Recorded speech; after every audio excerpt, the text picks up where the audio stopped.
Apa yang harus saya lakukan ketika habis terbentur? Ya, Sobat Sehat, kita semua pasti pernah mengalami yang namanya luka. Apapun penyebabnya, mungkin tidak sengaja kena pisau, atau kena silet, pisau cutter, kemudian kena paku, ya. Ataupun digigit binatang peliharaan Anda, seperti kucing, anjing. Oke, kita bahas saja. Nah, untuk kali ini saya akan bahas topik yaitu ketika kita habis terbentur, apa yang harus kita lakukan? Apakah dikasih air panas atau dikasih air dingin, dikompres? Nah, misalnya anak Anda sedang lari-lari, kemudian atau Anda sendiri lari-lari, kemudian tiba-tiba Anda menabrak kaca yang tebal. Mungkin kaca tersebut bersih ya, jadi saya bukan iklan pembersih kaca. Jadi kacanya terlalu bening sampai Anda tidak lihat, terus Anda tabrak. Terus kena kepala nih. Apa yang Anda lakukan? Nah, atau Anda habis lari-lari, tidak sengaja tersandung, kaki Anda atau paha Anda kena ujung meja. Tidak sampai berdarah, hanya terbentur, terus apa yang Anda lakukan? Nah, jadi ada beberapa hal yang perlu Anda perhatikan setelah Anda habis terbentur. Yang pertama, lokasi terbenturnya dulu. Kalau terbenturnya itu daerah kepala, Anda harus perhatikan hal-hal berikut ini. Yang pertama, ada tidak terjadi penurunan kesadaran? Kemudian tiba-tiba, kalau misalnya anak Anda yang terbentur atau Anda sendiri tiba-tiba merasa sangat ngantuk, ataupun merasa mual sampai muntah, ya, terus terjadi lupa ingatan. Nah, kalau Anda mengalami hal-hal demikian, apalagi Anda sampai kejang, sebaiknya Anda langsung ke rumah sakit. Ya, dibawa ke rumah sakit di IGD, karena hal-hal tersebut, gejala-gejala yang saya sebutkan tadi, bisa jadi ini tanda kalau Anda mengalami gegar otak. Ya, jadi ini penanganannya darurat. Jadi harus segera dibawa ke rumah sakit. Tapi kalau tidak terjadi penurunan kesadaran, tidak terjadi hal-hal yang tadi saya sebutkan, Anda bisa cek ke lukanya. Nah, sekarang kalau luka tersebut hanya luka terbentur seperti itu, yang pertama kali Anda lakukan, Anda boleh ambil air es atau gunakan es batu, kemudian dibungkus dengan kain, ya, kain yang halus, kain yang lembut, kemudian tempelkan pada, atau istilahnya dikompres pada bagian yang terkena bentur tadi. Nah, kenapa tidak menggunakan air panas? Tujuannya menggunakan es batu tadi atau yang suhunya dingin, itu agar pembuluh darah kita, jadi pembuluh darah seperti selang, itu vasokonstriksi atau berkontraksi, sehingga mengurangi terjadinya perdarahan di bawah kulit, supaya bengkaknya juga tidak tambah parah. Mungkin ada orang dulu bilang, kalau habis terbentur, supaya tidak benjol, ya, itu segera ambil pisau ditempel. Sebenarnya itu tujuannya adalah cari dinginnya. Anda bisa gunakan es batu, Anda bisa gunakan air es, ya. Tujuannya tadi supaya tidak terjadi perdarahan lebih banyak atau bengkak di bawah kulit lebih besar lagi. Jadi untuk mengurangi. Kemudian misalnya habis terbentur, ternyata ada luka sobek misalnya atau luka terbuka. Nah, dicek dulu lukanya ini dalam atau tidak. Kalau tidak dalam, Anda boleh cuci, kemudian Anda keringkan, berikan antiseptik, ya. Kemudian Anda plaster atau gunakan kasa yang steril. Tapi kalau lukanya dalam, ya sudah panjang, kemudian lukanya dalam lagi, Anda sebaiknya bebat, kemudian Anda bawa ke rumah sakit. Jadi nanti di rumah sakit akan dibersihkan. Jadi segera dibawa ya, jangan ditunggu. Jadi segera dibawa ke rumah sakit, nanti di rumah sakit akan dibersihkan. Kemudian kalau perlu dijahit, luka tersebut akan dijahit. Ya, oke, itu tadi penjelasannya apa yang harus Anda lakukan. Kemudian langkah selanjutnya adalah istirahatkan. Jadi bagian yang terbentur tadi harus diistirahatkan. Misalnya kaki Anda yang sudah kena bentur, jadi istirahatkan. Jadi jangan main bola dulu, tunggu sembuh dulu baru Anda main bola lagi. Karena pasti terjadi gangguan fungsi di sana. Sudah bengkak, nyeri, merah, sakit. Ya, itu tanda-tanda peradangan dan gangguan fungsi. Jadi harus diistirahatkan supaya lebih cepat sembuh. Kemudian yang terakhir adalah berikan pereda nyeri. Itu kalau Anda tidak bisa menahan nyerinya. Tapi kalau Anda bisa tahan nyerinya, ya sudah, biarkan saja.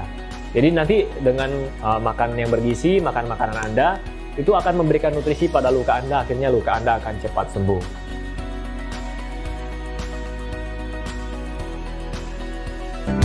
Bagaimanakah cara tepat menangani orang pingsan? Pingsan adalah sebuah kondisi ketidaksadaran yang terjadi secara mendadak akibat tidak tercukupinya aliran darah menuju otak. Pengetahuan mengenai cara menangani orang pingsan dengan tepat amat penting untuk dipelajari dan diketahui. Tidak hanya tenaga kesehatan saja yang wajib melaksanakan penanganan dengan tepat. Orang awam tanpa latar belakang pendidikan kesehatan pun juga harus sanggup melakukan pertolongan pingsan dengan benar dan tepat. Karena kita tidak dapat memprediksi siapa saja yang akan pingsan dan membutuhkan bantuan pertolongan kita pada kondisi darurat.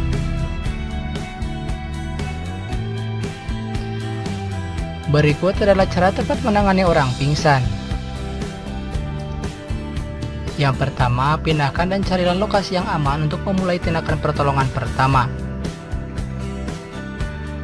Langkah pertama yang harus Anda laksanakan sebelum menolong seseorang yang mengalami pingsan adalah memastikan bahwa lingkungan di sekitar Anda aman untuk melaksanakan tindakan pertolongan.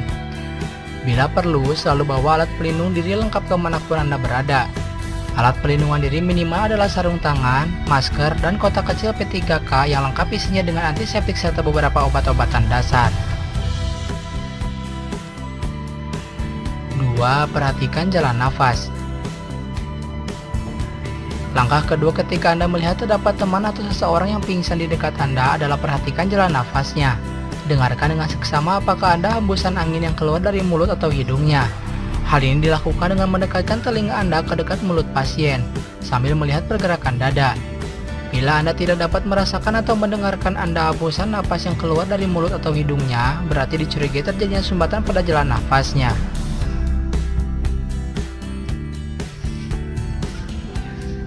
3. Cek nadi pasien. Langkah ketiga adalah melakukan pengecekan pada nadi pasien atau seseorang yang mengalami pingsan. Pengecekan nadi dapat dilakukan pada pergelangan tangan atau pada nadi di area kanan atau kiri leher. Denyut nadi dikatakan normal ketika iramanya beraturan dan jumlahnya 80-100. 4. Posisikan kaki lebih tinggi dari kepala. Pingsan terjadi akibat asupan darah yang menuju otak mengalami penurunan. Dengan memposisikan kaki lebih tinggi dari kepala pasien, maka aliran darah balik menuju otak akan meningkat. Dengan segera pasien akan bangun dari pingsannya. Terkadang pingsan dapat terjadi akibat kadar gula darah yang terlalu rendah. Setelah siuman, Anda dapat memberikan pasien atau seseorang yang pingsan sebatang coklat atau segelas teh manis hangat untuk mengembalikan gula darahnya menjadi normal. Yang terakhir, longgarkan pakaian pasien. Pakaian yang terlalu sempit dapat mengganggu jalan napas pasien atau seseorang yang sedang pingsan.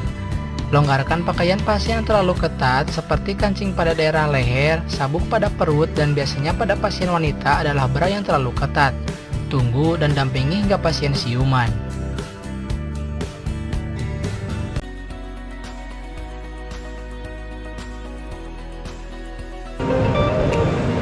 Salah satu cedera yang paling sering dialami adalah ankle sprain. Posisi ini bisa terjadi karena pesepak bola salah ketika landing, yaitu menekuk ke dalam sini. Menekuk ke dalam sini, kemudian yang terjadi cederanya di sini. Bisa juga selain salah landing, dia salah melakukan pergerakan ketika dia mendribbling ataupun berusaha mengambil bola.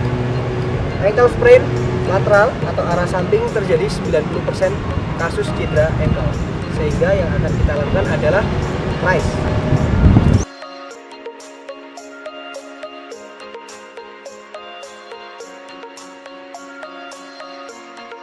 Pertama, istirahatkan atlet, tarik dia dari permainan, kemudian kita siapkan es.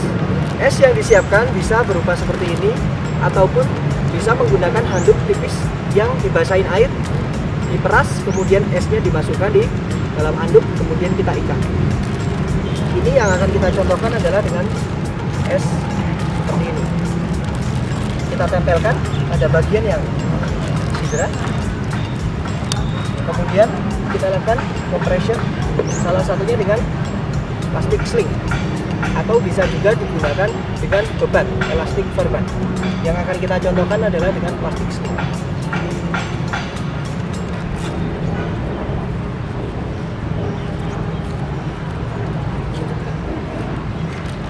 Kita lakukan pembebatan dengan sedikit compression atau penekanan pada area yang tercedera.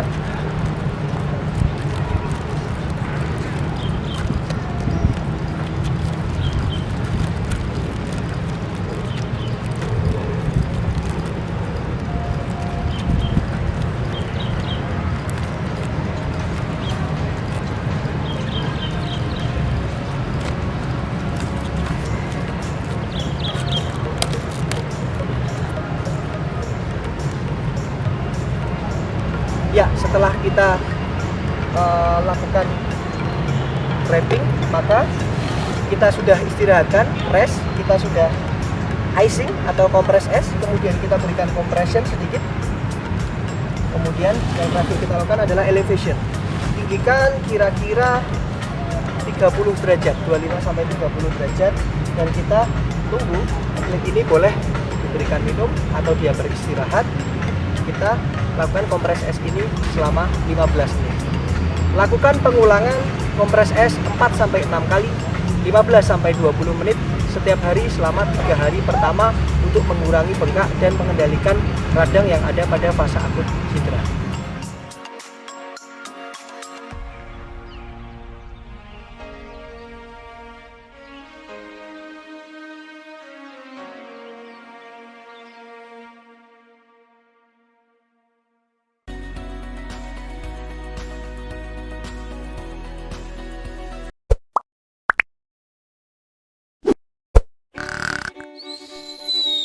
Saat kita sedang tidur dengan nyenyak, bermimpi memiliki uang yang banyak, atau sedang berlibur di sebuah pulau indah seperti di surga bersama bidadari-bidadari cantik, tiba-tiba mimpi itu dalam sekejap hilang.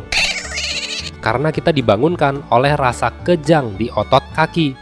Gangguan ini sering sekali kita alami pada malam hari. Kita menyebutnya dengan gejala kram. Gangguan yang menyebalkan ini biasanya terjadi di betis, tapi juga dapat terjadi di bagian paha atau jari kaki. Menurut penelitian, orang dewasa yang berusia lebih dari 50 tahun cenderung lebih sering mengalaminya ketimbang yang berusia lebih muda. Ini karena orang-orang yang berusia lebih dari 50 tahun lebih jarang bergerak aktif, sehingga lebih mudah terkena kram. Selain itu, wanita hamil juga sering loh mengalaminya. Kira-kira apa ya penyebab gejala kram? Yuk, mari kita cari tahu. Ada beberapa faktor penyebab kram kaki, yaitu dehidrasi, kelelahan, atau duduk dan berdiri dalam waktu yang lama bisa menjadi penyebabnya. Jika otot tidak mendapatkan cairan tubuh yang cukup, maka otot tidak akan mendapatkan oksigen yang dibutuhkan, sehingga otot tidak mampu membuang racun, maka terjadilah masalah kontraksi otot. Sebenarnya tidak ada perawatan khusus untuk menyembuhkan gejala kram, karena biasanya kram otot ini akan sembuh dengan sendirinya dalam beberapa menit, atau dengan cara banyak meminum air putih guna meringankan rasa sakitnya, seperti yang sering dilakukan oleh para atlet. Tapi apabila kram terus terjadi, sangat sering dialami oleh kalian setiap malam, maka jangan dianggap remeh ya.